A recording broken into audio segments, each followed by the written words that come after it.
Assalamualaikum warahmatullahi wabarakatuh. Salam bahagia selalu buat sahabat channel mirisnya kehidupan zaman sekarang. Mari kita simak dan mulai ceritanya. Dulu, di sebuah rumah kecil yang sederhana di pinggiran kota, aku tumbuh bersama ayah dan ibu. Kehidupan kami tidak mewah, bahkan seringkali terasa berat. Namun, ada satu hal yang selalu membuat rumah kami terasa hangat, yaitu kasih sayang dari ayah. Ayah bukanlah sosok yang banyak bicara, tetapi setiap tindakan dan perhatian kecil yang ia tunjukkan selalu membuatku merasa dicintai. Setiap pagi, sebelum fajar menyingsing, ayah sudah bangun untuk mempersiapkan sarapan. Suara mesin sepeda motornya yang berderu di luar rumah menandakan bahwa ia sudah pergi bekerja. Ayah bekerja sebagai tukang bangunan, pekerjaan yang tidak pernah mengenal waktu dan cuaca. Meski begitu, ia selalu berusaha untuk pulang tepat waktu, tak peduli seberapa lelah tubuhnya.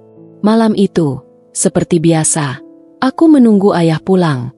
Ibu sibuk menyiapkan makan malam, dan aku duduk di ruang tamu kecil kami yang sederhana. Waktu berlalu, tapi ayah belum juga pulang. Ibu tampak cemas, beberapa kali menatap jam dinding yang sudah menunjukkan pukul 10 malam. Aku tahu, ada sesuatu yang tidak beres. Tapi aku tidak ingin membuat ibu semakin khawatir. Aku memutuskan untuk keluar rumah dan berjalan ke tempat ayah bekerja. Sinar lampu jalan yang redup memberi sedikit cahaya di malam yang sunyi itu. Langkahku terasa berat, seolah dunia ikut mengingatkan aku bahwa ada sesuatu yang akan berubah. Aku sampai di lokasi proyek bangunan. Banyak pekerja yang sudah pulang, tapi aku tak menemukan ayah. Aku mendekati salah satu tukang yang masih ada di sana dan bertanya, "Pak, ayah saya, Bang Hendra, sudah pulang?" Tanyaku dengan suara serak. Tukang itu menggelengkan kepala. "Maaf, Nak, Bang Hendra belum pulang. Dia tadi sempat kecelakaan di atas lantai 2. Sekarang dia sedang dibawa ke rumah sakit." Jantungku terasa berhenti berdetak. Dalam hitungan detik, dunia serasa berputar. Semua kenangan tentang ayah yang kuat dan penuh semangat mulai membanjiri pikiranku. Aku berlari pulang secepat mungkin, berharap apa yang aku dengar bukanlah kenyataan yang sesungguhnya. Setibanya di rumah, aku langsung menemui ibu yang tampak sudah sangat cemas. Wajahnya pucat, matanya sembab, dan bibirnya gemetar. Ibu sudah mendengar kabar buruk itu dari salah satu tetangga yang datang memberitahunya. "Ibu, kita harus pergi ke rumah sakit sekarang juga," kataku, mencoba menyembunyikan ketakutanku. Ibu mengangguk, meski matanya terlihat kosong, seperti tidak percaya dengan apa yang baru saja terjadi. Kami berdua segera berangkat menuju rumah sakit.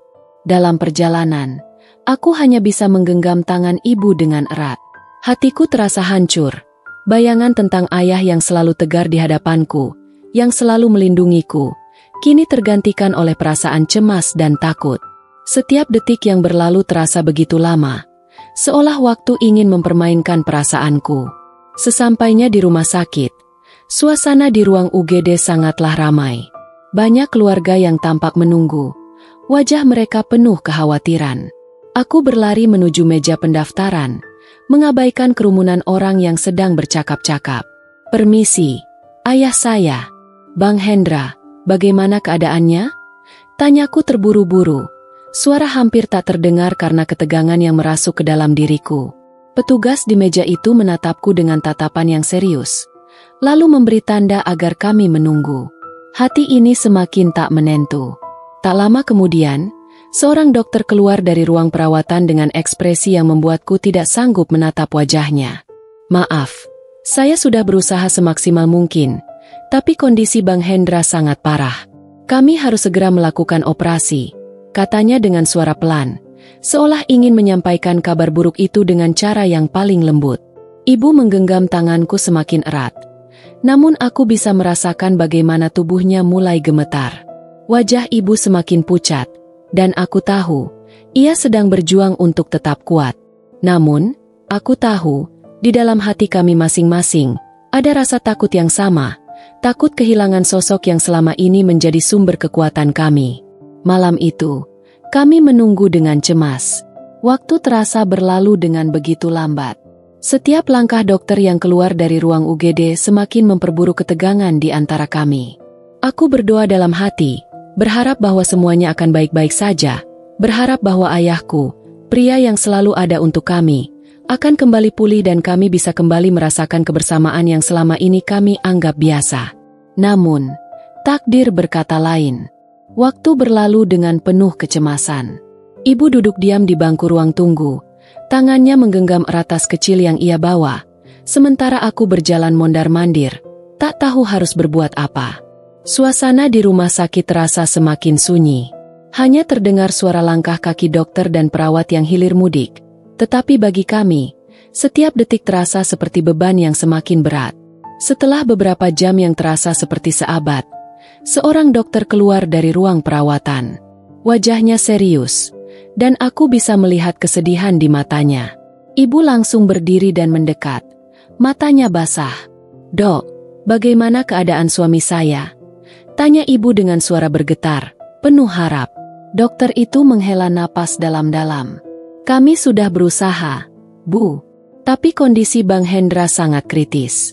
Dia kehilangan banyak darah, dan cedera di kepalanya sangat parah. Kami tidak bisa menjamin apapun saat ini," kata dokter itu, suara lembut namun penuh kepedihan. Sekejap, dunia seakan runtuh. Ibu terdiam, wajahnya pucat pasi. Aku melihat tubuhnya gemetar, dan seketika itu juga, air mata mulai mengalir dari matanya. Aku ingin melarangnya menangis, ingin mengatakan bahwa semuanya akan baik-baik saja, tetapi kata-kata itu terasa hampa. Aku hanya bisa menatapnya, merasa begitu tak berdaya. Kami berdua tahu bahwa ayah, pria yang selalu kuat dan tabah, kini berada di ujung hayatnya. Pagi mulai menjelang, dan aku tahu itu adalah hari yang takkan pernah kulupakan. 1 jam kemudian, kami dipanggil untuk masuk ke ruang perawatan. Ayah terbaring lemah di ranjang rumah sakit, wajahnya terlihat pucat, mata terpejam, dan alat medis terhubung ke tubuhnya. Aku mendekat, menggenggam tangan ayah yang terasa dingin. Rasanya tak percaya. Rasanya seperti mimpi yang buruk. Ayah yang selama ini selalu bekerja keras demi keluarga, yang selalu memberi semangat padaku untuk belajar dan meraih impian-impian besar, kini terbaring tak berdaya. "Ayah, bangun. Ayah, kami ada di sini," bisikku dengan suara serak, berusaha menahan tangis. Tetapi ayah tidak bergerak. Hanya alat medis yang terdengar berdengung, menandakan bahwa ia masih hidup, namun dalam keadaan yang sangat rapuh. Ibu duduk di sampingku. Matanya terus menatap ayah dengan penuh kasih. Tanpa berkata apa-apa, ibu hanya menggenggam tangan ayah dan menitikkan air mata. Kami tahu, kami tidak bisa berbuat banyak lagi. Kami hanya bisa berdoa dan berharap keajaiban, meskipun rasanya sangat sulit untuk berharap saat keadaan sudah sedalam ini.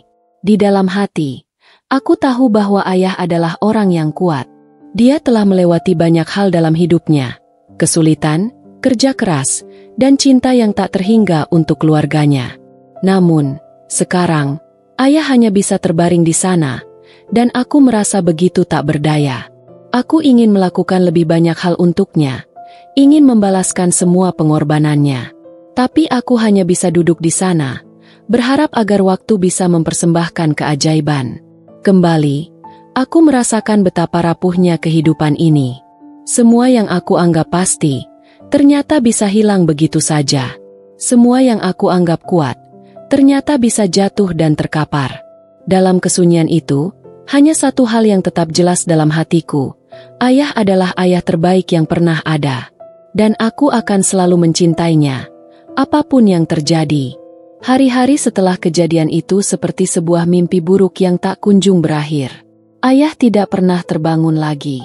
Meski sudah berjuang keras, tubuhnya tak mampu bertahan. Aku dan ibu hanya bisa duduk di sampingnya, merasa kosong dan hampa. Tidak ada lagi suara langkah kaki ayah yang biasa terdengar di rumah. Tidak ada lagi tawa riang yang mengisi ruang-ruang kosong dalam hidup kami. Yang ada hanya kenangan.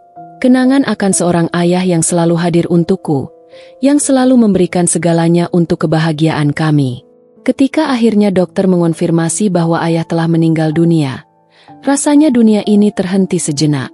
Aku melihat ibu yang menangis dalam diam, tidak bisa berkata-kata.